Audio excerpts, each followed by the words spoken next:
Eu sou Felipe Nascimento e esse é o BMC Market. Aqui você fica por dentro de tudo que está mexendo com o mercado financeiro.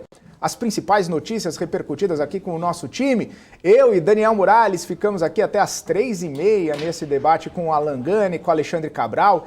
E hoje a gente vai ter por aqui também o Marcelo Azevedo, que é gerente de análise econômica da Confederação Nacional da Indústria, da CNI. Olha só, teremos um convidado bastante importante aqui para a gente repercutir, inclusive, números da indústria, quais indústrias tiveram melhor desempenho, quais não tiveram bons desempenhos ao longo de 2021 e, claro, saber do Marcelo as projeções agora para 2022. Vamos então para o nosso giro do mercado, saber como é que está operando a Bolsa e não só como está operando a Bolsa, mas as notícias que vão repercutindo em cada empresa, em cada setor, em cada movimentação da Bolsa, que agora cai 0,17% aos 111.802 pontos. A gente vê aqui o Banco Pan liderando as altas nesse momento, né? O Banco Pan que divulgou seus resultados hoje cedo, né? Um resultado bastante importante na visão de muitos analistas aí, né? Trouxe o período de 2021, um lucro líquido aí de 190 milhões de reais, uma alta de 11% em relação ao mesmo período de 2020, né? Estamos falando de resultado de quarto trimestre. Ao longo de todo o ano, a empresa teve um lucro líquido de 775 milhões de reais, aumento de 18%, né? Diz aí que o banco segue aí interessante, tem uma operação de crédito bastante robusta, evolução de base de clientes, novas soluções, enfim. A teleconferência do banco foi feita hoje de manhã e a gente acabou ficando de olho aí, né, em todas essas informações, o que acabou repercutindo, né, o resultado do banco. E a gente vê também uma movimentação do setor de frigorífico, né? O setor de frigorífico subindo bastante. Logo depois do Banco Pan tem Marfrig subindo 4,6%, JBS subindo 2,95%, a gente tem Minerva subindo 1,95%, enfim, ações do grupo frigorífico, né? De frigoríficos estão nessas maiores altas do Ibovespa aí, principalmente com alguns investidores antecipando os bons números que o quarto trimestre promete. Isso porque foram divulgados aí os resultados da Tyson Foods, né? Ontem, reportando aí um lucro líquido de 1 bilhão e 100 milhões de dólares no primeiro trimestre fiscal de 2022, 140% de alta em relação ao lucro líquido no ano fiscal anterior, né, no mesmo período. E aí, esses números de Tyson Foods acabam refletindo aí uma expectativa otimista para as empresas de frigoríficos, mostrando aí que os investidores estão otimistas com os frigoríficos, mesmo aí com todas essas questões, né, de custo, inflação, custo da cadeia de suprimento, preços de vendas mais elevados, né, questão de demanda, questão de oferta. Ainda assim, os investidores estão de olho nos frigoríficos. Então a gente já viu aí, né, o que está subindo e agora vamos ver o que está descendo, principalmente setor de petróleo. A Petrobras aqui caindo 2,30%, 3R Petroleum caindo 2,8%, PetroRio caindo 1,5%, o petróleo que está operando em queda, né? Nessa terça-feira, a gente veio depois de petróleos sofrerem aí várias correções para cima, né? Várias altas. O petróleo agora cai praticamente 2,4% aí, sendo negociado na casa aí dos $90, um pouco abaixo até dos $90 o barril. E aí, claro que isso acaba impactando, isso acaba mexendo com as empresas de petróleo, principalmente Petrobras, que chegou a bater máximas históricas, né? E hoje caindo aí mais um pouquinho a Petrobras, principalmente Petri 3 caindo 2,30 e Petri 4 caindo 2,24. Mas Quem está liderando mesmo as quedas segue sendo Intermédica e Apvida, essas duas empresas do setor de saúde aí que ontem anunciaram sinergias e já tiveram o peso vendedor aí nas suas ações. Ontem as duas, interessante, as duas fecharam com o mesmo patamar de queda, 4,67%, as duas empresas. E hoje, GNDI, a Intermédica está caindo 3,4% e a Apvida caindo 3,04%. Esse é o panorama aqui da Bolsa brasileira. E aí a gente dá uma olhada nas bolsas internacionais, né? Porque a Europa já fechou, como a gente bem trouxe aqui agora há pouquinho, mas DAX na Alemanha fechou em alta de 0,24%, FTSE no Reino Unido em alta de 0,11%, CAC na França em alta de 0,27%. Falando em Europa, vocês sabem o que aconteceu? O Emmanuel Macron, presidente da França, se encontrou com o Vladimir Putin, presidente da Rússia, e aí conversaram por 5 horas. O Macron saiu falando lá que houve um acerto de contas, que houve um entendimento, que houve uma possibilidade da Rússia não fazer nenhum tipo de movimentação, não ampliar a tensão, não escalar a tensão. E aí hoje o Kremlin, né, a Rússia, soltou um relatório enfraquecendo essa postura da França, falando que a Rússia não disse nada disso, que não é bem assim, que a Rússia não chegou nesse tipo de entendimento, negou que tenha planos de invadir a Ucrânia sim, mas falou que, olha, não foi bem assim o que o Macron disse, né? Mas a gente chegou no entendimento, mas não foi bem assim. Inclusive, as fotos que circulam nas redes sociais do encontro são coisas muito interessantes. O Macron desse lado e o Putin desse lado, ou seja, não foi um encontro assim aparentemente tão próximo como o Macron pintou ali. E aí essas tensões, essas questões aí acabam sim impactando muito em gás, muito em petróleo, muito em várias coisas, né? Na economia europeia, enfim, a gente segue de olho aqui, mas aparentemente vai ter uma saída diplomática, mas o encontro não foi tão produtivo, profícuo, digamos assim, como pintou Emmanuel Macron. Vamos para os Estados Unidos, rapidinho, Dow Jones subindo 0,82, o S&P subindo 0,58 e a Nasdaq subindo 0,79%. Bom, esse é o panorama das bolsas, tanto no Brasil quanto lá fora, e o dólar subindo 0,2% aos R$ 5,27.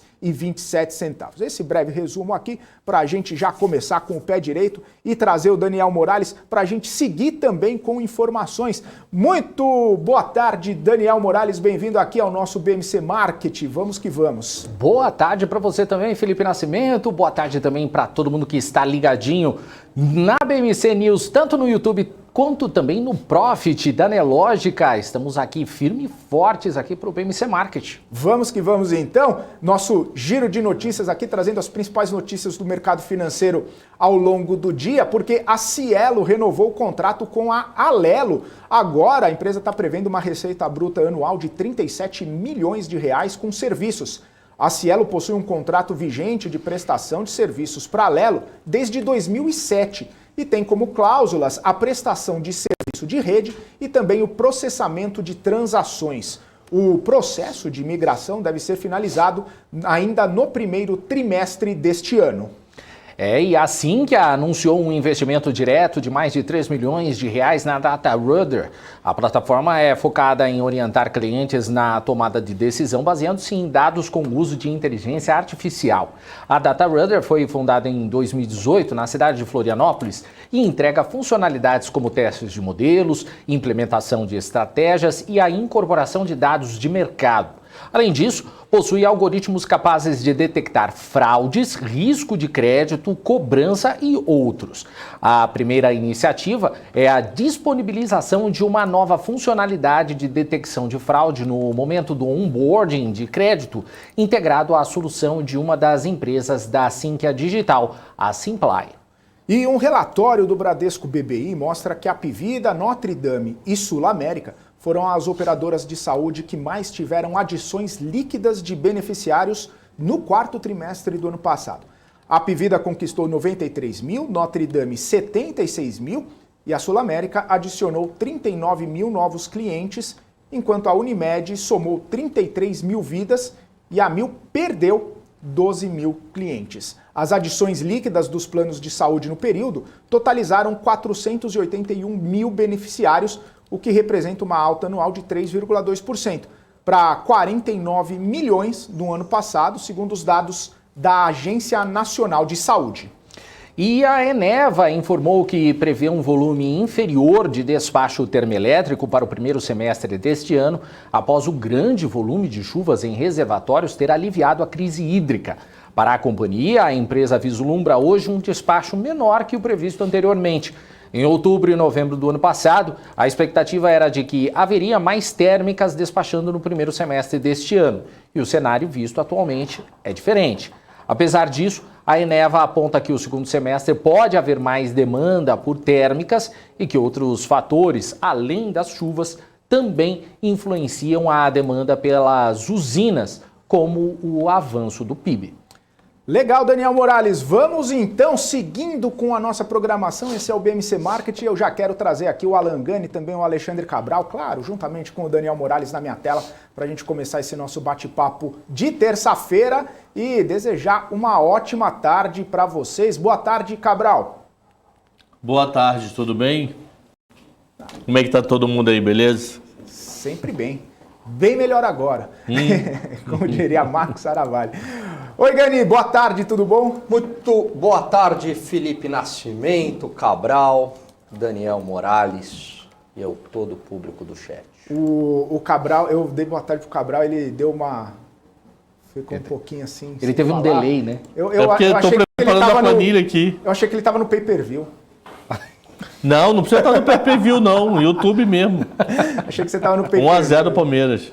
O Gani tá feliz. 1-0 Palmeiras. Por que eu estou feliz? 1-0 pro Palmeiras. Ah, muito bem. É. E vai até o fim do São Paulino, Você é um São Paulino torcendo pelo Brasil. esverdeado. A Libertadores, é claro. É tipo um gorgonzola, é um São Paulino meio verde por dentro. Pois é. Excelente, essa foi muito boa. Nossa, esse muito é... boa. Pegou. Muito boa. Já começou a O que eu fico espantado, Felipe, porque o humor ele exige inteligência, né? Fazer a conexão muito rápida. time, É o né? time. Né? Então, como é que você faz essa associação? Para poucos. E aí o cenário ficou palmeirense ali, ficou verde. O Cabral Ficou saiu, verde, ficou é verdade. ficou verde. É isso aí. O pessoal perguntando se o Abel tá aí. Não, o Abel não tá aqui. Mas, sabe Tá quem bom, tá... Paulo, eu volto. É Volta, muito Cabral. baba-ovo do Felipe, pelo amor Volta, de Deus. Cabral, Mano. volta. É muito baba-ovo. E aí é o seguinte... Foco, Marcelo Azevedo, não, Gerinaldo, Marcelo ainda ainda não. não? Marcelo é só mais... Marcelo ainda não está aí. Mas quem está Deixa eu aí é a ata do Copom. A ata do Copom que foi divulgada hoje cedo, hoje pela manhã. A gente trouxe aqui os principais tópicos e eu já queria repercutir com vocês o seguinte. Ô Gani, eu lembro quando a gente na semana passada trouxe o comunicado, a gente falando, um comunicado mais dovish, né? Mais tranquilo, parece que o Banco Central está com um pouquinho mais de sossego ali para passar as informações. Aí hoje quando vem a ata Tá mole isso, é tá uma rápido. porrada, né? E aí eu queria ver com você uma análise ou um comentário sobre essa diferença aí de um comunicado e de uma ata. Pois é, se passou uma semana. E eu acho que durante esta semana que se passou, Felipe, houve um elemento novo, que foi a PEC dos combustíveis. E aí, com uma renúncia fiscal podendo chegar a 100 bilhões de reais. Então, ali, até então, no comunicado, não tinha ganhado tanta força essa PEC dos combustíveis. E agora, Brasília voltou a falar. E quando Brasília volta a falar, o mercado fica com medo, fica com receio. E o Banco Central, como uma instituição, uma autarquia independente que busca conter a inflação, também alertou para esse risco fiscal na medida em que, havendo um aumento deste gasto público, isso vai impactar na inflação. E aí a política monetária, ela perde efeito. Então o ajuste de juros tem que ser ainda mais forte. Como aconteceu lá atrás, no ano de 2021, onde o Banco Central alegava, dizia, olha, a gente está aumentando os juros de maneira mais forte por conta dessas medidas de auxílios que vão ter impacto sobre a inflação. Boa. Cabral, você tá com esse negocinho na mão aí, o que você vai fazer? Não, eu quero dizer o seguinte. Medidas de baixa de inflação de curto prazo que pode ser tomada pelo governo, pode gerar aumento de juros e gerar inflação de médio prazo. Toma uma PEC de combustível, filho, é teu. Aí depois quer que eu que tomo na tarraqueta na Meta Selic? Se vira. Não Quero não. Vai querer. É teu. Meta Selic. Você que vetou a PEC, toma aí, teu filho. E fica por isso mesmo. Daqui a algum tempo a gente conversa de novo. Vamos ver até onde vai. E fora que ele botou plural. Era Ajustes adicionais. Por isso que o mercado está falando um com meio. Tem muita gente falando um com meio por causa por causa de dois S's. O do ajuste, TES, e do adicionar, IS. Dois S, o pessoal está falando um com meio. E aí todo mundo já começou Deixa eu ver, a até o DI repensar está um com meio. a terminal, né? Já vai para cima de 12. Muito. E ele acha que a meta vai ficar acima, que a inflação real vai ficar acima da média, mas dentro da meta em 22 e 23. Ou seja, acho que vai ficar até 5 a inflação em 22. Não, perdão, li errado. Vê inflação acima da meta 22 e 23. Jogou até para 23? Jogou para 23. Por causa desse fiscal aí. Esse fiscal assustou. Está todo botando um com meio. Eu acho loucura botar um com meio. Um com meio dá 12,25, então. Em maio. É o que o povo tá falando. Deixa eu ver o DI aqui. Vai demorar um pouquinho enquanto a gente vai conversando. Tá quente, né? Uma coisa que me chamou a atenção, e eu acho que isso mostra bastante que é uma questão fiscal, porque pega na parte mais longa da curva. Se você olhar o Tesouro Pré hoje, Tesouro Direto, né? Está 11,11. O Tesouro Pré 2031, que paga cupom, está 11 e a NTNF, 11,48. Vocês lembram que no passado essa distância era bem pequena entre o mais longo e o mais curto? Agora ela aumentou. Aumentou também nos indexados à inflação. Se você olhar o 26, Felipe, está IPCA mais 5,15. Sim. Antes era IPCA mais 5,15, o 2035, 5,20, a diferença era mínima. Agora o Tesouro IPCA 2035, a NTNB principal, está IPCA mais 5,56, abriu bem. Né? Agora até faz sentido entrar no 2035 porque é um prêmio razoável. A gente está falando aí de um juro real, né? Quase de 0,5 pontos percentuais ao ano em relação ao 2026. Para mim, isso faz sentido agora. Mas isso mostra que é uma piora fiscal, que acaba impactando na conta média e longa da curva de juros.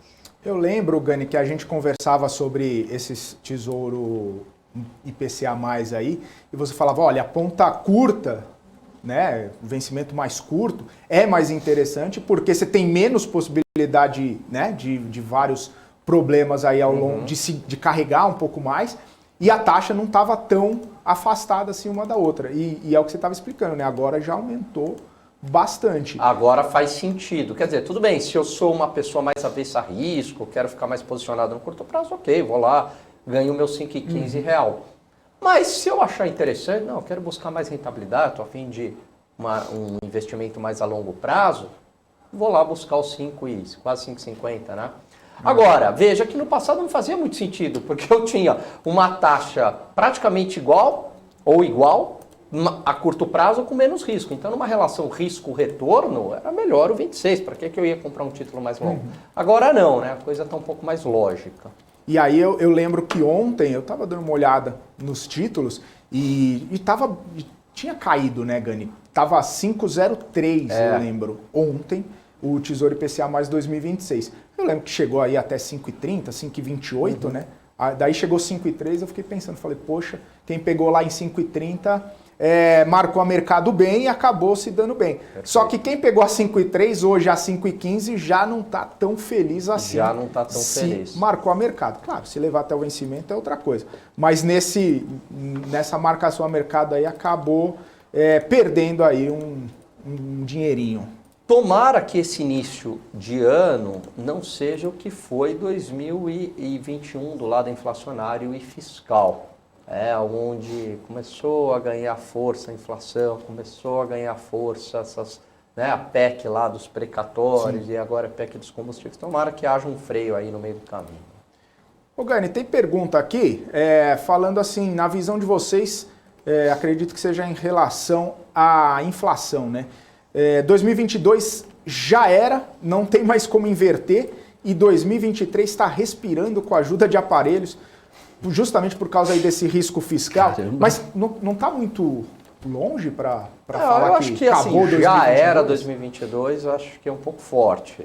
É óbvio que há um risco maior de ficar mais próximo hoje, mais próximo de 6 do que 5.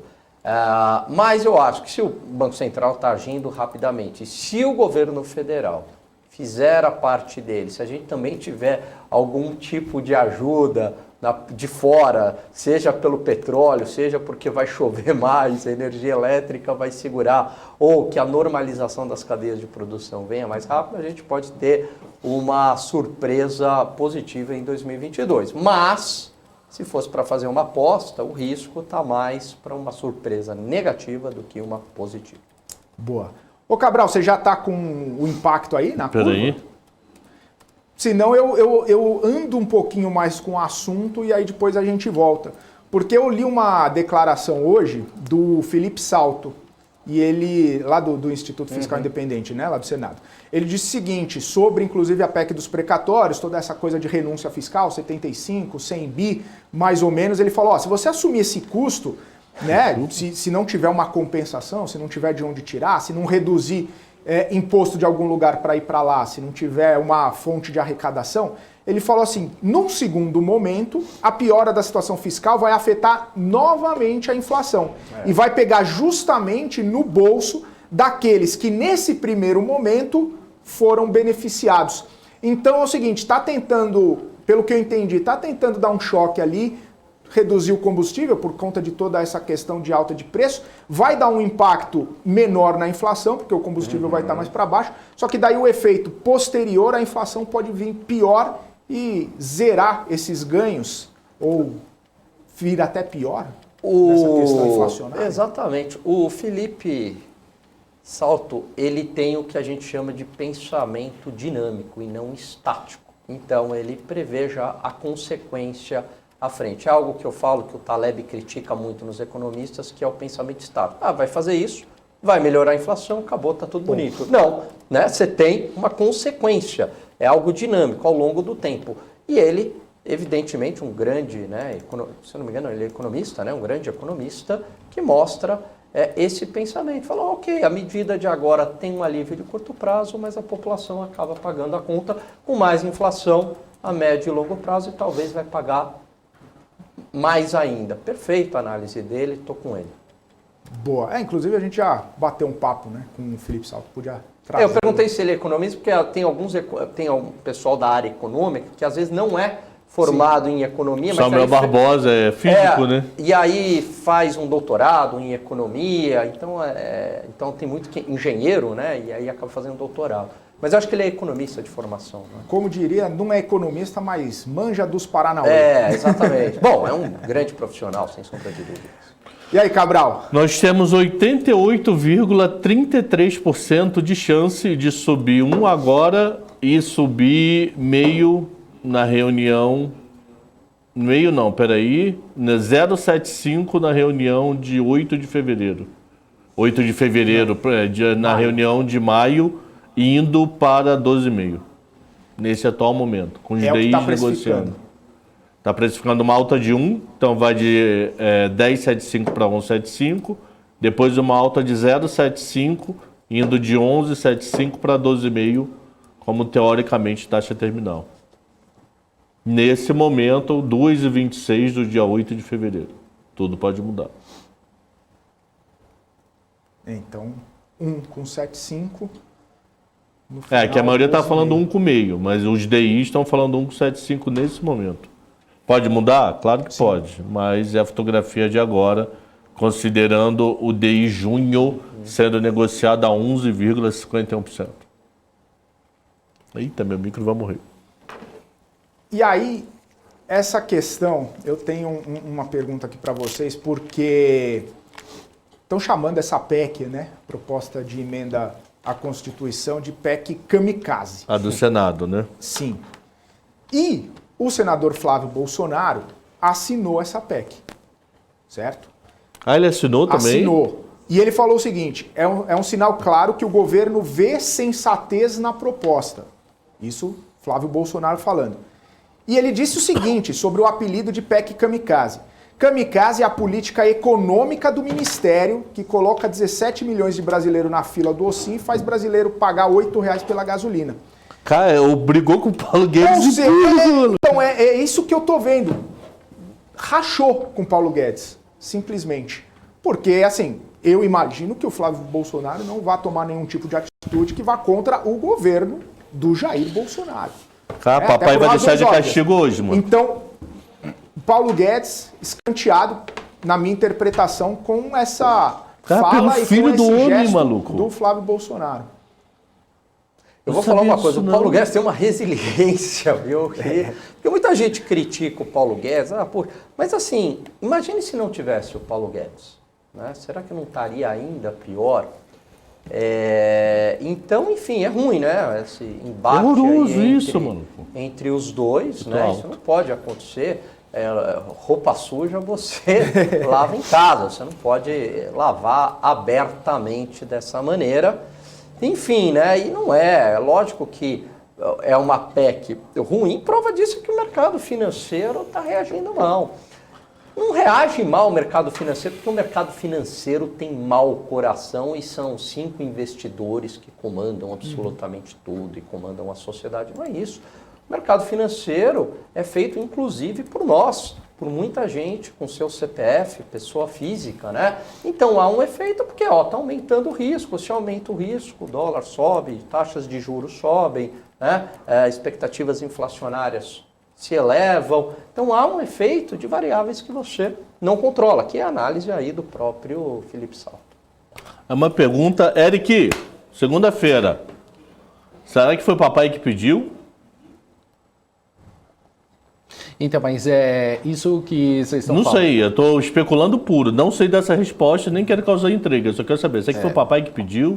Ó, assina aí, porque isso é bom pra gente de algum modo? Não sei, bom para pensar. Eu tinha visto um comentário na semana passada da Andréa Sadi falando sobre exatamente isso e que ela já estava falando que haveria um racha entre o governo e o próprio Guedes, que ele já estava sendo colocado para escanteio ali. Agora, ninguém botou fé. O que é muito ruim no Brasil, e aí isso vale para todos os governos, é o seguinte, né? O liberalismo, ele só é adotado em medidas de emergência. Quando o Estado está ali com a corda no pescoço, vamos passar essa medida liberal. É um liberalismo de ocasião, mas não um liberalismo que realmente os governantes compram essa pauta, não, e vamos lutar para implementar, né? Falando em liberalismo, o próprio Guedes falou o seguinte, faltou apoio para a agenda liberal. Eu não li a reportagem ainda. Exatamente, acho que quando isso. Ele querendo dizer exatamente isso, um apoio da sociedade brasileira como um todo, né? Então, vem do apoio de dentro do governo, apoio do Congresso Nacional, apoio do Supremo Tribunal Federal. Então, para vingar o liberalismo, o país que mais vingou o liberalismo no mundo foi os Estados Unidos, onde prosperou, o país que mais desenvolveu economicamente ao longo da sua história. Você tem que ter um ambiente cultural ali propenso para as pessoas aceitarem o liberalismo. Só que para isso demora anos, isso demora décadas, né? E é algo que tem que ser abraçado por toda a sociedade, né? Não adianta simplesmente a gente adotar uma medida liberal quando as contas públicas estão lá no seu limite. Agora a gente tem que fazer uma reforma da Previdência, agora tem que passar um plano real, agora tem que fazer PEC dos gastos, agora tem que fazer lei de responsabilidade fiscal. Não é assim que a coisa funciona, né? Não é sempre no limite. Então precisa ter um projeto, né, de redução do tamanho do Estado na sociedade brasileira. Há muito desperdício, justamente para sobrar mais dinheiro para o setor privado, gerar emprego, gerar renda, inclusive aumentar a arrecadação do governo e beneficiar toda a população. Boa. Inclusive, a minha questão aqui, uma dúvida que eu tenho é a seguinte: a Petrobras, inclusive, já estava falando sobre possibilidade de aumentar novamente o preço do combustível. Ontem eu trouxe aqui a informação da Abicom, que vê uma defasagem aí de cerca de 12%, tanto no diesel quanto na gasolina. E aí o preço do barril do petróleo chegando a 95, 94 dólares. Agora, com uma tendência um pouco mais baixista aí dessa cotação, petróleo chegando a 89, 88 dólares. É alto ainda, mas quando pega essa movimentação para baixo, os parlamentares aqui, eles vão continuar com essa ideia aí de reduzir imposto, de fazer PEC dos combustíveis, não sei o quê. Se começar a cair mais, né? Talvez não seja a perspectiva aí, mas se começar a cair mais, se tiver mais oferta, se o PEP distribuir mais, se tiver mais produção, se chegar num acordo lá na Europa, tiver mais produção, não tiver mais aquela tensão que faz subir o preço da commodity, aí vão esquecer a história, vai tudo entrar no eixo. Essa é uma questão também, né? O timing das coisas, a oportunidade de fazer algum tipo de política em cima de um assunto que está no momento ali, né? Com certeza, e aí você tem uma variável, né, Felipe, que é muito imprevisível, que é o que vai acontecer com o preço do petróleo. Quer dizer, pode ser que a OPEP aumente a produção e supra a demanda, pode ser que as coisas se acalmem ali no Oriente Médio, e aí não haveria, né, necessidade, a rigor, de uma PEC dos combustíveis, mas pode ser também que o petróleo, né, aumente ainda mais. Agora, independentemente disso, Felipe, o que eu acredito é que essa pauta já foi comprada. E há aí um interesse em comum do governo com o Congresso Nacional em passar essa PEC. Boa. Cabral, você tem alguma... Não, eu só acho que... Pô, eu tô pensando na questão do Flávio Bolsonaro, maluco. Como é que o cara detona o posto Ipiranga, rapaz? Não foi só assinar. Se assinar, faz parte, assinar. Eu tô assinando para ir debater em plenário. Ok, não vejo problema nenhum isso. De verdade, não vejo problema nenhum. Agora o cara falou que como é que é 8 conto o petróleo culpado da equipe econômica. Eu não entendo isso não, de verdade, maluco. Pra quê? É o famoso o que ganha, maluco? Né? O que ganha? Volatilidade no mercado? Deixar o mercado zoneado? Tumultuado, é isso? Vol? Comprou put? Eu vou falar algo que eu falo todo dia aqui. Essa ideia de que preço é controlável, que é uma questão de bom coração, né, de reduzir as margens de lucro, eu vou controlar o preço. A maioria da classe política no Brasil não entende isso. Acha que é simplesmente uma questão de vontade política, né? E que preço, na verdade, não é... Na verdade, o preço é um conjunto de resultantes, e não que o preço é a causa, né? Enfim. O Gani, mas eu volto a bater naquela tecla que eu falei outro dia para você. Eu ainda acho que a questão é puramente eleição. Porque você quer agradar uma parte da população para tentar conquistar. Olha, claro, não, eu vou fazer isso para que você possa votar em mim. E isso não vem, por exemplo, só do lado do Bolsonaro, do outro lado também vem. Claro. Ninguém presta, mano. Todos eles querem fazer a mesma coisa. A pessoa quer um inimigo pro político, tem isso, tem aqueles que entendem exatamente o efeito do preço, mas ok, vamos, né, fazer um discurso mais populista, mas tem pessoas ali no meio político que realmente acreditam. Eu já ouvi de não sabe nada, não sabe nada. Eu já ouvi de um deputado federal, importante, não vou citar o nome dele. Não posso citar o nome dele. Mas ele falou assim, o Fernando Henrique vendeu o país, ele vendeu as empresas estatais a preço de banana, aquela coisa e tal. Então, assim, na cabeça dele, não sabe o que é um valuation, né? Quer dizer, a empresa passou a valer mais porque justamente ela foi privatizada.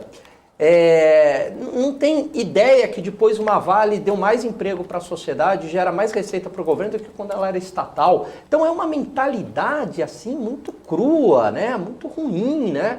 De recursos infinitos do Estado. Então tem isso, mas eu concordo também. E tem, claro, o oportunismo populista, né, ô Morales? Concordo com você. É difícil separar, né, o que é ignorância econômica e o que é populismo. Tem pergunta aqui sobre um eventual segundo mandato do presidente Jair Bolsonaro, se Guedes poderia ser retirado, embora nessa semana mesmo, se não me engano, Guedes sinalizou que num eventual segundo mandato quer fazer parte da equipe, quer estar compondo junto com o Bolsonaro, inclusive para colocar em prática as coisas as quais ele não conseguiu, né? A gente sabe que muitas dos pensamentos do Paulo Guedes ou das propostas que ele teve não encontrou respaldo tanto na política quanto na conjuntura, né? Porque a pandemia aí acabou frustrando muitos planos do Paulo Guedes também, né? A gente tem que colocar nessa perspectiva. Eu sou a favor do fim da reeleição, porque eu acho que a reeleição tem algo que é ruim, porque o presidente ele quer se reeleger e aí esquece. Quando ele já está num segundo mandato, ele fala, bom, agora eu vou fazer o que tem que ser feito, né? Um pouco me importa se eu vou me reeleger ou não, né? E acaba, acho que, tomando medidas melhores. Então, não sei quem seria esse nome, mas eu acho que também, eu concordo. Eu acho que o Paulo Guedes ficaria, né? Ficou até agora, né? Por que não ali emendar um segundo mandato e bater o Guido Mantega, que foi o ministro da Economia com mais tempo no Ministério. Será que o próprio Guedes ele seria bem-vindo novamente para o mercado financeiro? Seria um nome bem-vindo para o mercado financeiro, Gani? Olha, eu acho que sim. Talvez acho que o mercado financeiro daria uma segunda chance, né, para o Paulo Guedes. Agora, tudo, é claro, vai depender dessa relação entre ele e o presidente da República, o quanto que vão comprar essa pauta, quanto que vão fazer andar. Mas eu acho que sim, a rigor sim. Não é algo que o mercado fala, não quero nem ouvir falar do Guedes. Eu acho que o que o mercado teve em relação ao Paulo Guedes, ou Morales, é uma frustração. Era como, você lembra do Robinho, quando ele foi para a Europa? O Robinho, quando ele foi para a Europa, ele mesmo dizia, serei. Ele tem uma entrevista do Leão, que ele liga para o Leão, o ex-técnico dele, e fala, olha, eu vou ser, você está falando com o futuro melhor do mundo. E o Robinho volta sem uma grande passagem pela Europa. Eu acho que é mais ou menos, né, essa analogia futebolística, que é tão comum no nosso país, mas é mais ou menos isso, quer dizer, esperava-se muito que seria uma espécie de Cristiano Ronaldo ali, não foi, mas ok, vamos dar uma segunda chance. Não, é diferente, por exemplo, de um Guido Mantega, né, onde há uma grande aversão ao nome dele, não é o caso do Paulo Guedes. Boa. Maravilha.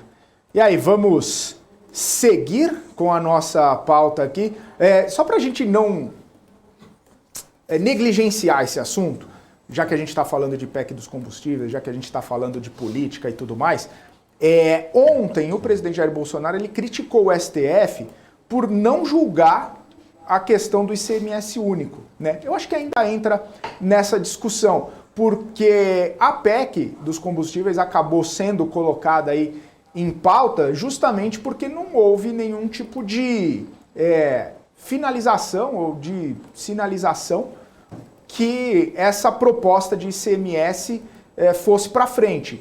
Está parada no Supremo Tribunal Federal. Embora é uma pauta que está tendo muita divergência de opinião, porque, claro, os estados veem no ICMS dos combustíveis um forte sistema ali de arrecadação, né? E aí não gostariam de perder.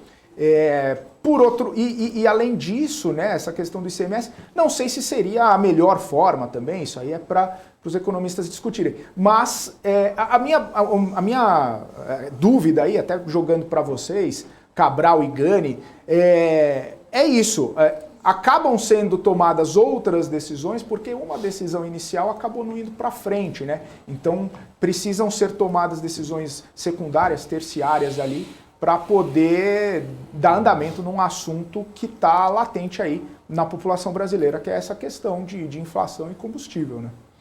Não sei como que vocês veem essa situação aí, dessa matéria, esse tema, se iria para frente ou se pelo menos o STF dá uma decisão ali, sim ou sim, não é não. O que vocês pensam? Desculpa, eu não escutei o começo, eu estava terminando de preparar ali a título público.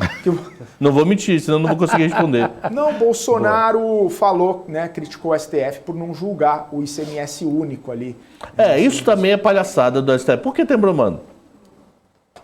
É contra, acabou, é contra, qual o problema? Mandar preso, que nem aquele lá atrás em janeiro. Eu vou namorar você.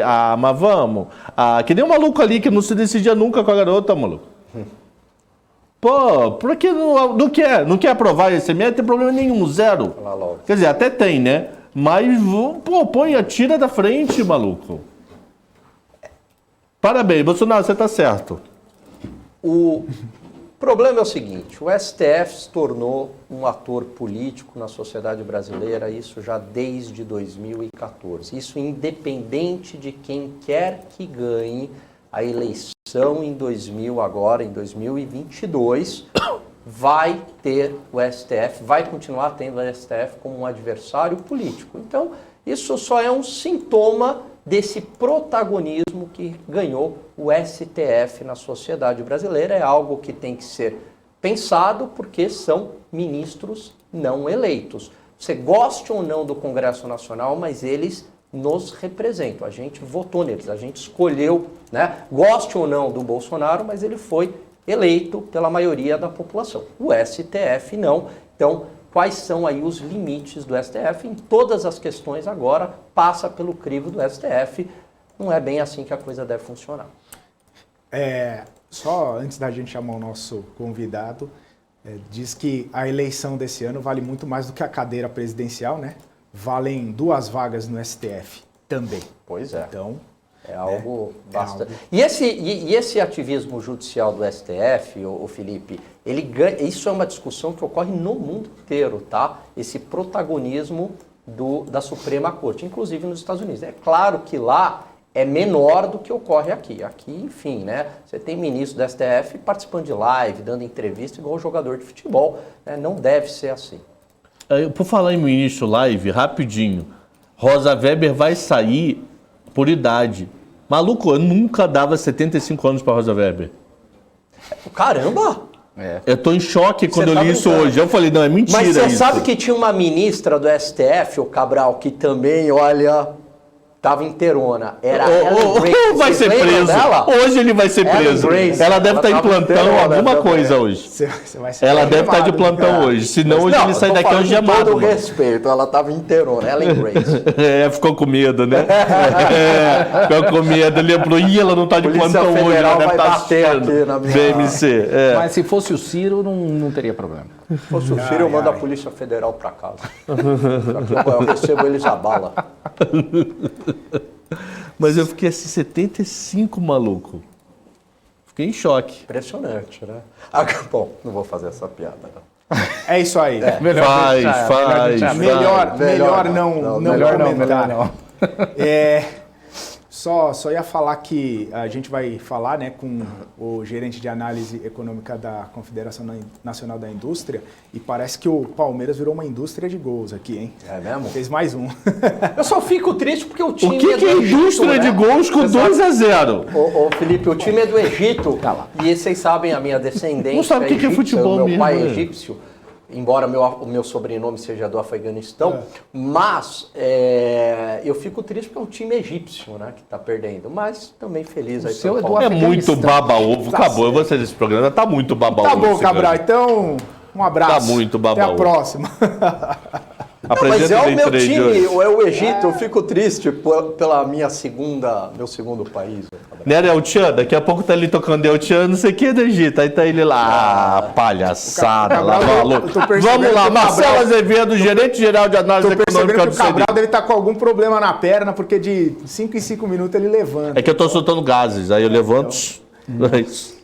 Eu tô quieto. Seja gentil, não faça isso no estúdio, por gentileza. Por isso que ele tá levantando assim toda hora. Então. Ora lá. Segura aí, Cabral. Só mais 35 minutos. Não, 45 35 minutos. não, 44. Só mais 1h15 para você. Mas eu tô sozinho. Vamos lá, então, falar com o Marcelo Azevedo, gerente de análise econômico da CNI, aqui com a gente, gentilmente atendeu o nosso convite para bater um papo aqui sobre a indústria. Marcelo, seja muito bem-vindo aqui ao BMC Market. Prazer falar contigo. É um prazer voltar aqui a falar com vocês. Obrigado. Maravilha, prazer é nosso. Queria só começar falando contigo, né, sobre os indicadores industriais aí de 2021, foi divulgado aí nesses últimos dias. Eles mostraram um aumento na capacidade instalada, aumento também no faturamento das empresas e também no emprego do setor industrial. Mas acabou sinalizando aí uma desaceleração no segundo semestre. Ô Marcelo, eu queria que você comentasse um pouquinho sobre esse movimento, né? E o que essa desaceleração acaba trazendo de alerta aí para esses primeiros meses do ano, para esse ano de 2022? O que esses números acabam subsidiando a gente de informação sobre a indústria? Olha, a comparação com 2021, com 2020, fica fácil mostrar crescimento. A indústria praticamente parou em 2 meses de 2020. Então, no final do ano, né, que foi os dados que a gente divulgou foram de dezembro, a gente tem esse crescimento em muitas das variáveis, na verdade, a maioria delas, o CI, faturamento, horas trabalhadas, por conta dessa comparação com um ano que foi desastroso, né, 2020. Né? A indústria até começou 2021 com uma atividade forte, por conta da recuperação de 2020, as pessoas não conseguiam consumir serviços, passaram a consumir bens, tinham um auxílio emergencial, então a demanda estava bastante aquecida por produtos industriais na virada de 2020 para 2021 e foi perdendo força. Né? Acabou que no final do ano a gente vê uma clara desaceleração, especialmente no segundo semestre, mas a comparação com 2020 acaba sendo bastante positiva por conta dessa dinâmica. Né? A gente teve uma paralisação no final de ano que terminou forte, começou 2021 forte, apesar dessa perda de dinâmica que a gente viu, pelas dificuldades aí que a indústria vem enfrentando desde o início da recuperação econômica, a gente vê esse resultado positivo no final das contas nessa comparação. Vamos trazer todo mundo então para a conversa. Alan Gani, Alexandre Cabral, Daniel Morales, fiquem à vontade para fazer perguntas ao Marcelo. Marcelo, boa tarde. Eu queria a sua visão, a sua opinião aí, como é que está a perspectiva para os gargalos na cadeia de produção, que prejudicou bastante a indústria em 2021. Há uma perspectiva aí de retomada rápida disso ou não? Alan, isso vem atrapalhando a indústria desde o início da recuperação lá em 2020. Continuou sendo um problema muito severo para a indústria o ano passado inteiro. O que a gente percebe nesse início de ano, na virada do ano, que aparentemente realmente o pior ficou para trás. A gente vê os estoques um pouco mais ajustados, que era uma das raízes desse problema de falta de insumos. A questão de frete, que era um outro problema, continua com fretes caríssimos, mas também está uma estabilização aí nos preços. Então a disponibilidade parece que passou o pior momento. Ainda é um problema muito grave, ainda é um problema generalizado, mas a percepção que a gente está vendo dos empresários é que isso já foi pior, especialmente no terceiro e segundo trimestre do ano passado, que o pior realmente ficou para trás. Para os próximos meses, a gente acredita numa continuidade desse movimento. Né? A gente já tem alguns sinais de normalização em algum sentido, ainda que bem gradual, que isso vai continuar nos próximos meses, com algumas exceções. Infelizmente, a gente sabe, por outras razões adicionais, na verdade, alguns produtos vão continuar mostrando esse problema os setores, na verdade, vão continuar enfrentando problemas de insumos, matérias-primas, seja um preço ainda muito alto, mas principalmente escassez, que vem atrapalhando bastante. Mas a percepção que isso é generalizado deve ficar mais branda ao decorrer desse ano. Deixa eu tirar uma dúvida contigo. Se você olhar para o comércio, você vê que várias donas Marias e seus Joões quebraram. Aquela loja pequenininha não aguentou o tranco, mesmo com Pronames da vida, e isso acabou ajudando um pouco mais as maiores. Isso também aconteceu no setor industrial, as indústrias menores, aquelas pequenininhas que era suprimento do suprimento por uma cadeia, várias também não aguentaram ou sentiram menos? Que no comércio o negócio foi bem complicado. Cabral, isso de fato é um dos problemas, né? Algumas empresas tiveram que buscar novos fornecedores por conta disso mesmo, porque algumas empresas realmente não conseguiram sobreviver aos piores momentos ali da pandemia, por mais que realmente tiveram alguns esforços em termos de crédito, mas, enfim, o problema da pandemia que a pandemia trouxe para uma indústria que já vinha fragilizada de crises anteriores foi fatal para muitas empresas, certamente. Então, é de fato até um dos problemas que gerou, uma das várias questões que gerou essa questão de insumos também, essa indisponibilidade, para as realmente fecharam esse processo, infelizmente. Okay. Marcelo, aproveitando aí a pergunta do Cabral, as empresas elas tiveram acesso ou elas tiveram dificuldade de acesso a crédito mais barato aí durante a pandemia, durante esse problema todo enfrentado pela indústria? E sempre foi um problema para as pequenas, sobretudo, tá? As grandes têm mais opções para lidar com essa questão. Na verdade, o acesso ao crédito entre as pequenas empresas costuma ter posições importantes quando a gente pergunta quais são os principais problemas para as empresas. Isso não foi diferente durante a pandemia, né? Apesar de ter umas linhas especiais, problemas que já vinham diante das empresas já tinham diante da pandemia para conseguir acessar crédito, com alguma problemas de garantias, às vezes até mesmo de conhecimento de acesso, isso tudo não mudou muito. Então a percepção de acesso ao crédito continua muito difícil, sobretudo para as pequenas empresas durante todo o processo. Para as grandes, elas sempre têm mais conhecimento, têm mais manobra, costuma ter não tem problemas com garantias, por exemplo, tem mais opções. É claro que continua sendo caro, né, em comparação com outros países, com outras situações. Ainda é uma taxa de juros cara, inclusive para as grandes empresas. Isso, na verdade, vem piorando agora, né, com as elevações que tem das taxas de juros.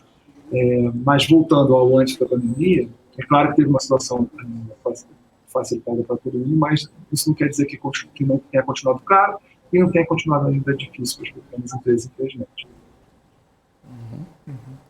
Ô Marcelo, eu tenho uma dúvida aqui, né? Porque quando a gente fala de indústria, são vários segmentos, né? Eu queria entender, né, na sua visão aí, no consolidado dos dados, teve algum segmento, alguma indústria que acabou saindo melhor, que teve bons resultados, que acabou não desacelerando nesse último semestre, como foi apontado num relatório mais consolidado aí de várias indústrias? E qual seria a que teve o pior desempenho? Só para a gente ter uma base de comparação assim nos segmentos industriais, para a gente entender um pouquinho o que acabou se dando bem, o que acabou se dando um pouquinho pior, como que foi essa percepção aí em segmentos industriais? Aqueles produtores de insumos, né, de bens intermediários, são os produtores de insumos que fornecem para a própria indústria, tiveram um ano razoável. Acabaram que tiveram aquela desaceleração no início, vinham de um ano muito forte, por conta da própria necessidade que as indústrias tinham de recuperar os estoques, mas até pelo problema de insumos e essa necessidade de recompor os estoques, esse setor mostrou um resultado razoável no ano. O que mostrou um melhor resultado, na verdade, foram os bens de capital, por exemplo, com equipamentos voltados para a agricultura, por exemplo, teve um resultado importante nesse ano. Bens voltados também para a construção civil também tiveram um crescimento importante esse ano.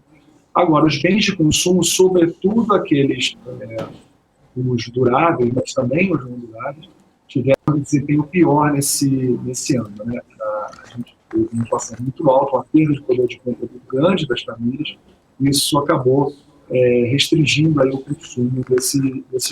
E quando a gente fala de bens consumo-duráveis, que normalmente são veículos automotores, por exemplo, outros bens que normalmente envolvem planejamento das famílias, né? Tem que fazer um comprometimento maior da renda, um planejamento para pagar em parcelas por mais tempo.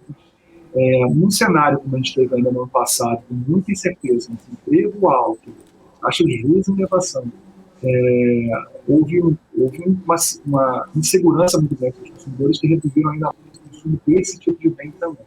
Então, esses dois, especialmente os bens de consumo, tiveram uma redução muito grande da demanda, e aí, como todo o restante da indústria, teve problemas também com a questão de oferta de insumos, e aí reforço que no caso de bens de consumo duráveis, novo exemplo de veículos automotores, normalmente são bens mais complexos, que envolvem essa coordenação maior de setores, que no caso de problemas de insumos, matérias-primas, foram setores ainda mais prejudicados também. Então, são setores que começaram um ano aí, terminaram um ano com dificuldades e começam esse ano com dificuldades com todas essas duas travas. De um lado, dos insumos, e da outra, uma demanda também bastante cautelosa. Ô Marcelo, a gente sabe que a indústria no Brasil, ela sofre uma série de desafios e é um setor muito importante na geração de renda, crescimento econômico e empregos para o país. Taxas de juros elevadas, burocracia alta, falta de infraestrutura, impostos, enfim. Não dá para atacar todos os problemas ao mesmo tempo. Qual que você elegeria aí, um problema a ser atacado que já desafogaria bem a indústria, se fosse para escolher uma prioridade? O sistema tributário, sem dúvida, já imediatamente, ele já poderia destravar alguns investimentos, reduzindo um pouco a incerteza, certamente daria um ânimo aos empresários, pois os principais problemas enfrentados pela indústria. Normalmente, a gente faz uma pergunta sobre os principais problemas enfrentados pela indústria, de 3 em 3 meses. E, embora atualmente seja a questão dos insumos, a carga tributária e o sistema tributário como um todo fica na primeira posição constantemente. Então, a gente sabe que vai ser muito importante no ânimo dos empresários, vai reduzir bastante a incerteza. E a gente sabe que não é só uma questão de carga, é uma questão de complexidade absurda, gera uma série de distorções. Isso tudo, com uma reforma, vai se desfazendo. E certamente vai ser um impulso muito importante para a indústria e para a economia brasileira. Deixa eu fazer uma pergunta para você. A maior falta de insumo da indústria é o chip ou é outra coisa? Qual tem sido assim, o maior gargalo da indústria em geral? Certamente esse é o mais noticiado. E até porque é um dos mais complicados para se lidar, né? Esse problema ele envolve uma série, de chips envolve uma série de setores, não apenas o de veículos automotores. A gente percebe no caso de veículos automotores que o mercado fica sendo bastante grande, está afetando demais a produção do setor. Mas existem vários exemplos, né? Assim, dependendo do setor que a gente está falando, o setor em si pode representar menos da produção industrial, mas no final das contas ele é muito afetado. A gente fala de construção, onde tem o problema de aço, que tem afetado muito também, então, não só por questão de disponibilidade, mas também de preço. Já tivemos problemas com embalagens mais severos, mas também temos problemas com embalagens, enfim. Ao longo desses meses todos, desde o início da pandemia, em um ou outro momento a gente tem uns vilões diferentes, mas eu diria que esse, desde o início, é um dos principais problemas, a questão de chips, pois afeta vários setores. A gente sabe que é uma solução mais complicada de longo prazo, são poucos produtores, é uma demanda que aumentou muito, até por conta da pandemia, já vem aumentando, e isso acelerou durante a pandemia. Hábitos de consumo também, desses problemas de insumos. Mas, enfim, se fosse para destacar, acho que realmente seria para destacar esse, mas é importante lembrar que, a depender do setor, esse já não é tão importante, existem outros que são muito importantes para esse setor também. Só um dado curioso, tem um amigo meu que importa plástico. Quer dizer, ele importa uma bolinhazinha, que essa bolinha vai virar plástico. Pô, ele teve que ir para a Rússia fazer compra, porque ele não conseguia mais trazer da Coreia. Ele literalmente pegou o avião, foi para a Rússia, negociou lá para poder trazer. Tem muito exemplo assim, das pessoas terem que fazer umas programações, umas coisas que a princípio não faria o menor sentido, do ponto de vista econômico, uma ineficiência enorme para conseguir fazer esses insumos, porque eu não consegui produzir, já tem um monte de estoque crescendo de outros insumos, um monte de demanda chegando na porta, não consegue atender, porque os fornecedores não conseguem entregar, vão atrasando, e aí tem que tomar uma solução dessa. Realmente, tem vários exemplos desses, que acaba gerando uma ineficiência imensa no processo produtivo, uma empresa gigantesca. Uma pergunta, posso perguntar mais uma no embalo, povo? Teve alguma indústria que aproveitou esse problema do tipo, de criar um exemplo aqui, eu trazia o plástico da China, eu trazia, sei lá, um produto Y do Japão. Pô, vamos incentivar algum brasileiro a fazer, que já resolve o meu problema, eu fico no problema de 6 meses, mas acabou o meu problema pro resto da vida. Alguma indústria pegou essa falha e conseguiu crescer internamente para suprir outros setores? A gente, sem ser por uma pesquisa específica, vamos dizer assim, chegou a gente alguns exemplos desses, a gente inclusive está com uma pesquisa agora na rua para tentar fazer uma mensuração disso. Porque chegou alguns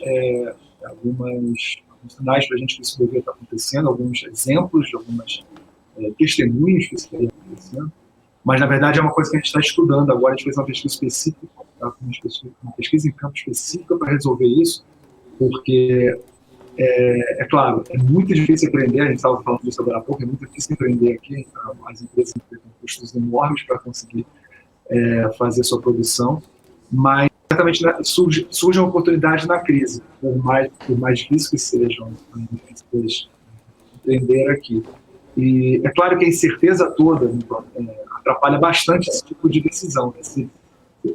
Certamente esse estímulo, e isso poderia de uma forma mais clara, se tivéssemos mais claro qual seria a própria evolução da pandemia, né? Em 2020, no início da recuperação, na verdade, quando deu a virada do ano de 2020 para 2021, muita gente acreditava que estava por acabar aí, sabe que não foi bem assim. Mas, enfim, eu espero numa próxima até poder te dar boas notícias nesse campo mesmo, essa é uma forma de lidar com esse problema de insumos matérias-primas, e a gente pode estar percebendo nos casos. Faz um favor, quando sair essa pesquisa, manda pra gente e a gente chama você aqui para uma live. Pede para a assessoria mandar. Com certeza, isso é um prazer. Ô Marcelo, tem uma pergunta no nosso chat aqui, um telespectador nosso, vocês estavam falando sobre questão dos insumos e chip e tudo mais. Ele perguntou qual o impacto aí na indústria de questão de escassez de container, como que a indústria acabou se virando com isso, quais foram a gestão logística adotada aí com toda essa questão de container. Foi alguma coisa que impactou a indústria na chegada dos insumos, além da falta, como vocês estavam falando? É enorme. A gente já é um problema histórico, assim, estamos mais distantes aí dos grandes centros que fazem esse trânsito de container, a gente está um pouco fora do hemisfério norte. É um problema histórico que se agravou muito com a pandemia. Os custos aumentaram enormemente para todo mundo, mas especialmente para nós que estamos fora desse circuito.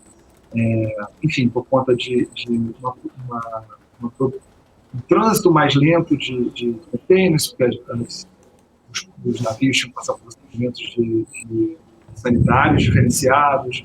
Isso foi atrasando os embarques. A própria incerteza toda que foi gerada com interrupções na produção, enfim, foi uma série de coisas que geram muito alta nesses custos de frete.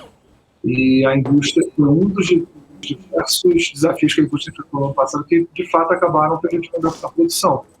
Em alguns casos, sabe que se tentou trocar de fornecedor, mas em muitos outros teve que se lidar com isso, atrasos ou um custo muito mais alto mesmo nessa produção, infelizmente. Maravilha. Marcelo, a questão da infraestrutura, né, o quanto que ela pesa aí para a indústria? Eu imagino que hoje é muito dependente do transporte rodoviário.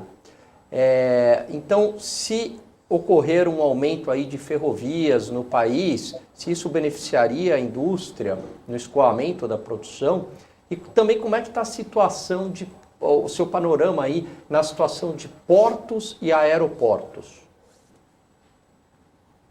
Sem dúvida, a infraestrutura brasileira é ineficiente, precisa ter muitos campos para melhora, seja em aeroportos, seja em portos, seja no ferroviário, tem muito espaço. A gente vê alguns passos importantes sendo tomados nesse sentido, mas certamente faz parte aí daquele pacote que a gente está falando de custos que atrapalham muito a indústria, né? Encarece muito o produto na hora que ele sai da fábrica, seja para atender outros mercados dentro do próprio país, seja na hora de exportar.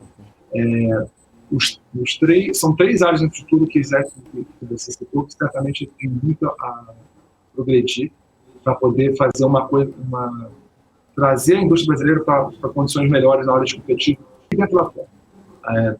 Tanto portos quanto aeroportos e outros. Marcelo, tem uma pesquisa da CNI que fala que de cada R$100 investidos pelas empresas brasileiras em pesquisa e desenvolvimento, R$69 vem da indústria. Você acredita que isso reforça o empenho aí do setor industrial em preservar os investimentos em inovação? Isso mesmo depois da crise de 2015 e 2016, que prejudicou a condição financeira aí das empresas? Um excelente ponto que mostra o tanto que é importante o papel da indústria para a competitividade da economia como um todo. Mesmo uma situação difícil, a indústria, depois da crise anterior de 2015 e 2016, a indústria continuou investindo, porque se vê, existe essa necessidade na indústria, em muitos setores da indústria, em investimento para manter a competitividade. E isso vai gerando melhores produtos para poder manter a indústria competitiva aqui dentro e lá fora também. O investimento em inovação, pesquisa e desenvolvimento é fundamental para isso. Não à toa a gente estava falando aqui mais cedo desse papel da indústria, não só como uma importante geradora de empregos, mas de empregos de qualidade, que acaba gerando esse tipo de realidade para a economia como um todo. Perfeito. Maravilha. Mais alguém tem perguntas? Eu tenho uma pergunta. Se a classe empresarial, pergunta aí, fogo no parquinho, hein, Marcelo? Se a classe empresarial já escolheu o seu candidato, não precisa citar o nome, mas se ele já escolheu. Nossa, não, a gente não faz essa pesquisa, obviamente, mas não, até porque a gente não consegue ver ainda a discussão clara ainda sobre o que se pensa da indústria dos candidatos. Isso ainda não está, acho que não está claro para ninguém, certamente não está claro para os empresários. Maravilha, bacana. Maravilha, então. Marcelo, quero agradecer sua participação aqui com a gente. Muito obrigado pelo seu tempo, pela sua disponibilidade. Até uma próxima, então. Um abraço para você. Até uma próxima, um abraço a todos. Valeu, abraço. É isso aí, esse foi o Marcelo aqui com a gente, né? Diretor da CNI, Marcelo Azevedo aqui com a gente. Deixa eu dar uma passadinha na bolsa que ela tinha virado para cima e agora virou para baixo de novo. É 0,01% de queda, tá? Ela chegou ali a virar para o patamar positivo, inverteu o sinal um pouquinho ali, mas não resistiu e agora está no 0 a 0 praticamente. Banco Pan segue sendo a maior alta dessa terça-feira, com 5,18%, seguido de Marfrig, com 4,89%. Rumo, até perguntaram de Rumo, né? Rumo subindo 4,81%. Banco Inter subindo 4,70 e JBS subindo 3,9%. Na parte de baixo, nas maiores quedas, temos Intermédica, Apvida, BR Malls, TOTUS, 3R Petroleum e Pets. São as empresas que estão caindo nesse momento. Deixa eu dar uma olhada nas bolsas internacionais. Dow Jones sobe 0,95%, o S&P sobe 0,77% e a Nasdaq subindo 1,08%, acelerando as altas as bolsas americanas. Talvez por isso tenha reduzido as perdas aí a bolsa brasileira, seguindo aí essa tendência aí de elevação das bolsas americanas. Agora 0 a 0, 111.999 pontos a bolsa brasileira. Vamos lá, só mais um pouquinho, um pontinho, a gente chega nos 112 mil pontos. Vamos trazer todo mundo de volta aqui para dar andamento ao nosso BMC Market, 3 horas e 12 minutos. E aí, o Cabral, hoje teve o leilão dos títulos do Tesouro, e aí, eu não vou falar NFT, eu vou falar que teve... Na NFT é na quinta, perdão, que é o dia da NTNF. Aí você confunde todo não sei o quê. Teve a NTNB e a LFT. E a LFT. Não teve NFT. Letra Financeira do Tesouro e Nota do Tesouro Nacional, Série B. Série B. Vamos colocar as tabelas do Cabral aí então, para o Cabral Coloca da explicar. NTNB, que foi a primeira tabela que eu mandei primeiro, essa. Então, títulos comparáveis, nós tivemos 3 leilões, quer dizer, semana intercalada. Notícia boa que nós tivemos a menor taxa do ano dos 3 leilões. Então essa cor meia alaranjada é a maior taxa do ano, que foi na primeira semana, de cada vencimento. E a cor meia azulada aí é a menor taxa do ano de cada vencimento. Então nós chamamos a menor taxa e o governo captou 79% do que ele desejava captar hoje. Então foi bom, né? 3 bi varada. Não dá para desprezar, não. Notícia boa vindo tanto da taxa quanto do volume. E a outra, que é a LFT, que é a segunda foto que eu mandei, segundo print, março 25 só teve comprador no primeiro leilão. O governo toda semana tenta, mas desde 11 de janeiro não sai nada. Então esse traço aí todos os dias. A taxa está na tua melhor posição, né? Começo do ano 29, agora 22, então notícia boa vindo da taxa. Geralmente a taxa da LFT, assim, quando cai, é porque você está em momento de alta de meta Selic, então o mercado tira o prêmio do título, já que vai receber na ponta Selic. Ele tirando o primeiro leilão, ele sempre vendeu 100%, só que nas últimas 3 semanas ele diminuiu um pouco a mão, comparando com as anteriores, que ele estava emitindo na casa de 16 bi, agora está algo próximo de 14. Então, os 2 leilões, tanto de NTNB, pode tirar a tabela se quiser, e LFT foram excelentes. Notícia boa vindo dos 2. Boa. Gani, algum comentário a tecer? Nada a declarar. Cabral foi direto ao ponto. Sensacional. Hoje, sabe o que tivemos e ainda teremos? Resultados aqui no Brasil. Pois é. Resultado. Bradescão hoje, final do dia. Bradescão e... Banco Pan foi bem. Tanto que está liderando, é quase 6% de alta. Então quer dizer que BTG vai vir bem também. Eu não tenho CNP e eu tenho que fazer assim. Então BTG vem bem também. Eu ia falar de temporada de resultados, mas eu ia citar uma empresa de fora. Qual? Pfizer. Urânio 11? Não, Pfizer. Não, e abriu Por quê? mal, né? Pô, teve mal. lucro de 3,39 bilhões só no quarto trimestre. Horroroso. A Apple foi 10 vezes mais. Não, foi horrível, né? Não, foi ligeiramente abaixo do esperado, né? Foi Mas um dentro pouquinho abaixo, Caindo 3,5, né? Agora lá. Eita! Agora eles estão apostando Mas muito vale a pena em mais investir. vacinação, tem uma receita de vacinação do remédio para Covid. Isso. Não sei o que, vídeo o nome. E mais eles estão apostando na vacinação para crianças abaixo de 5 anos, estão esperando uma autorização do FDA, né? E eu ouvi aqui, acho que foi numa rádio hoje pela manhã, que vai ter a quarta A quarta dose. Vai ter dose aí até não acabar mais, né? Mas Eu já não sei nem que dose a gente tá. Agora vai ter, parece que vai ter mais uma quarta dose aí. Mas eu não sei se vai ser ainda a Pfizer, né? Que é o que o governo tem o contrato.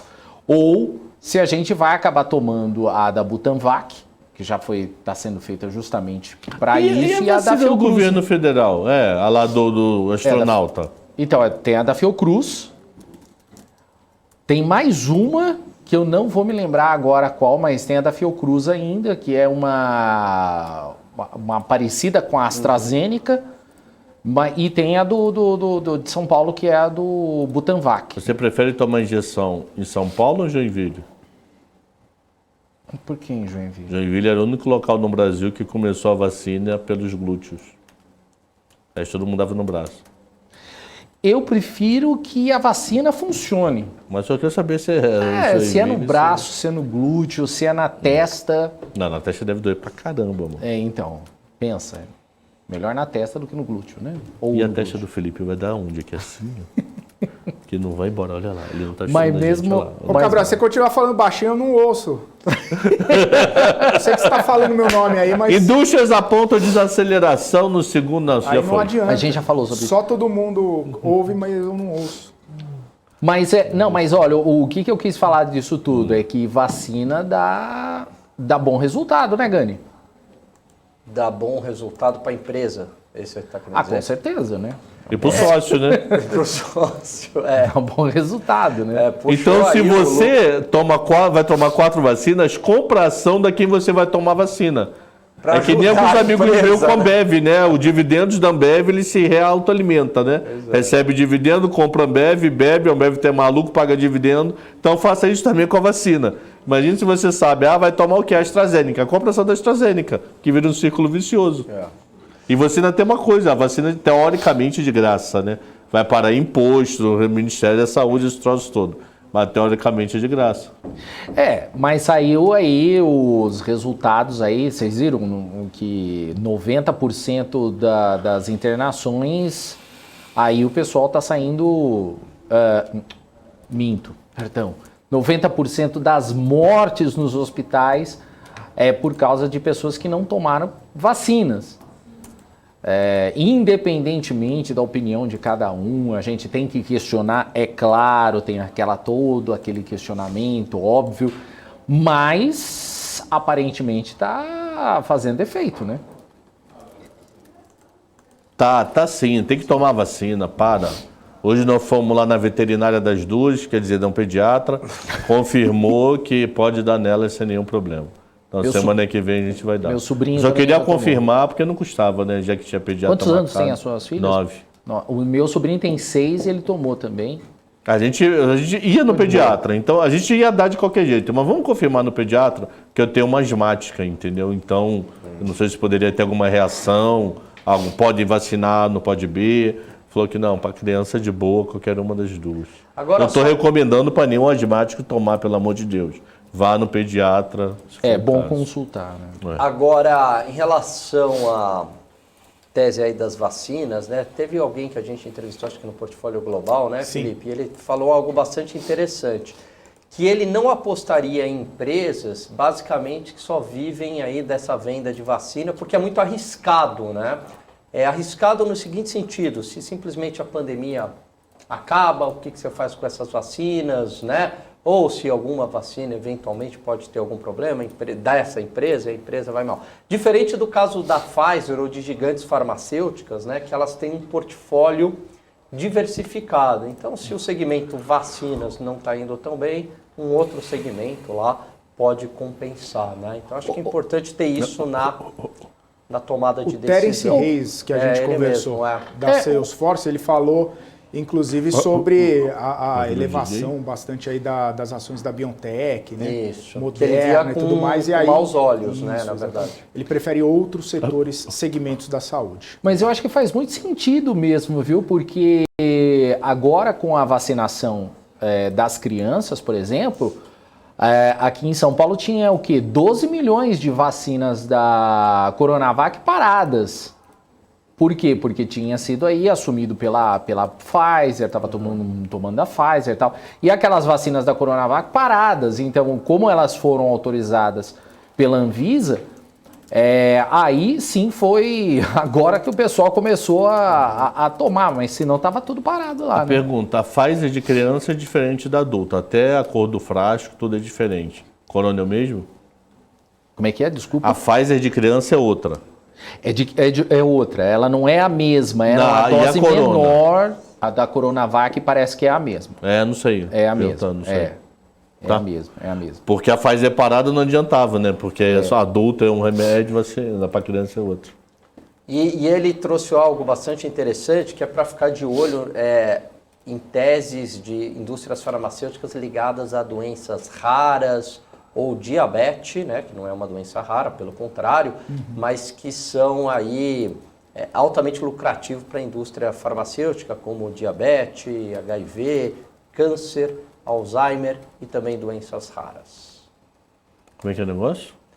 As indústrias farmacêuticas ali, os produtos muito lucrativos e muito rentáveis para a indústria, sim, né? Segundo entendi. ele, são medicamentos ou tratamentos ligados a câncer, HIV, diabetes, doenças raras e Alzheimer, demência, Alzheimer.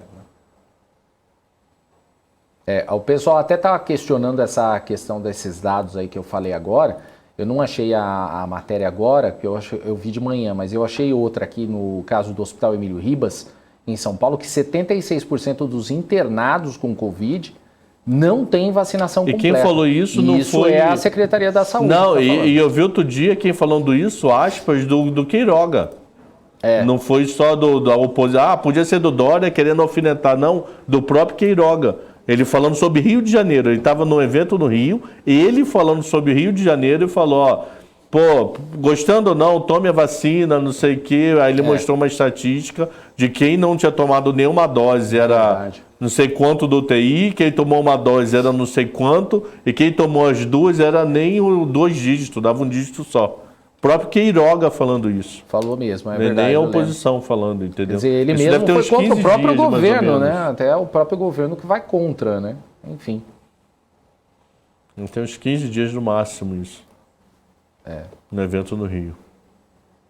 Mas tem que tomar vacina. Pronto. Eu tomei de boa. A segunda eu fiquei mal demais, mano. Não vim até aqui. Foi uma das vezes que eu fiz o programa de casa. Meu irmão, eu tava muito mal. Muito mal. Muito. Eu só senti cansaço. Um pouquinho de dor de cabeça, mas cansaço. Mas agora a terceira dose eu não senti absolutamente nada. A terceira dose eu quero tomar na sexta, né? Você vai tomar agora? Eu devo tomar na sexta agora. Porque se tiver algum problema no final de semana eu tô em casa, né? Eu tomei a terceira dose tranquilo. Não senti nada.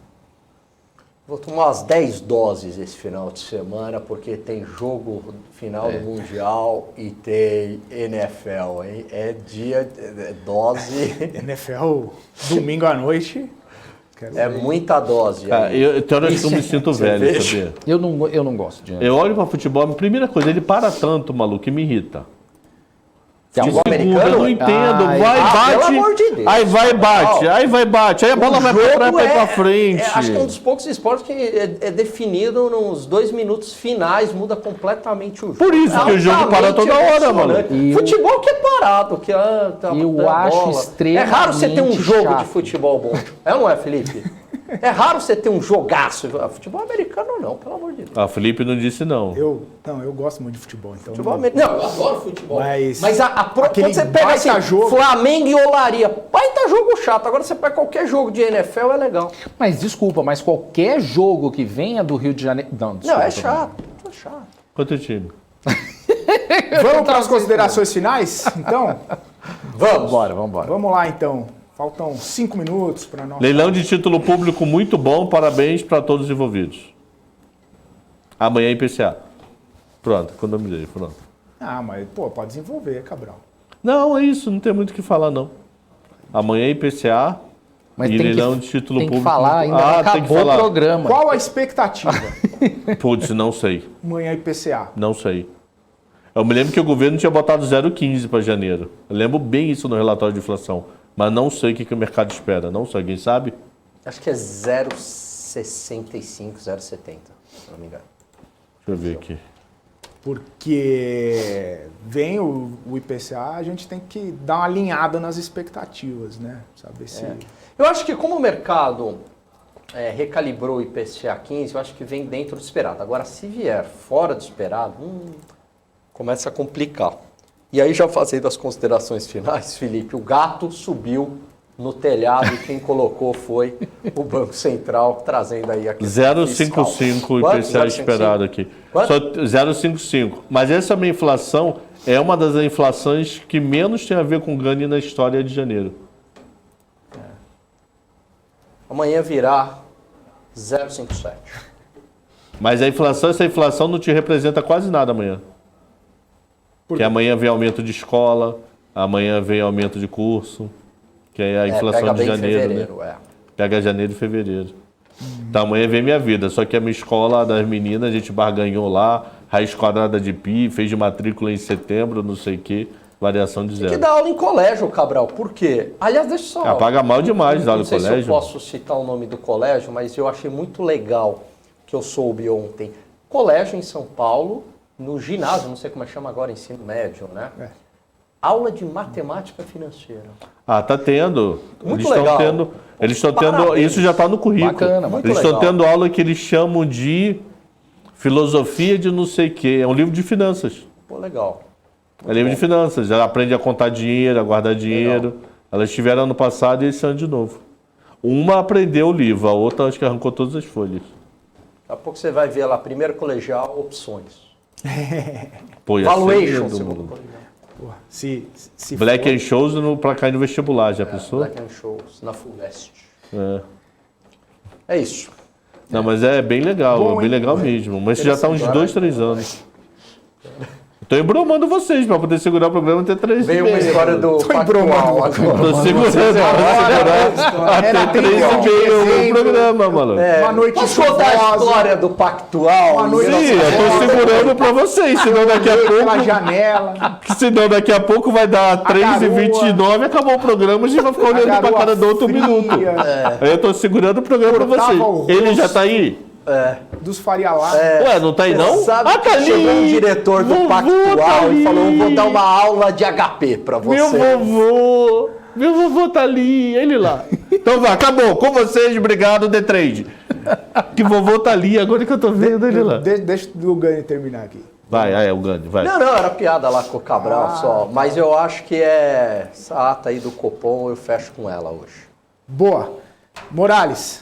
Eu acho que é a minha única informação aqui, que o pessoal ficou meio dividido aqui com os comentários, gente, acho que vocês têm que realmente desconfiar de tudo. Sim, eu acho que é importante desconfiar, mas eu acho que a gente não pode desconfiar de quem é especialista em alguma coisa, né? Se você é especialista em mercado financeiro, se o outro é jornalista, se o outro é advogado, se o outro é médico.